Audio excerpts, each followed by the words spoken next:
Hi, it's Andrea from Club SciKidz, and we are outside today for today's challenge. And this challenge is going to also last you through the weekend.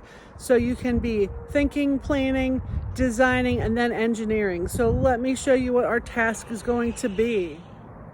So your challenge is going to involve this, an egg. And your job is to get this egg to go from here on the deck to the whole way down there. But the part of the challenge is you have to do it without breaking the egg.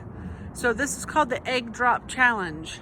The egg drop challenge is where you have to create a device, something that this egg can go in so that the egg can fall the whole way from up here to the whole way to down there without breaking.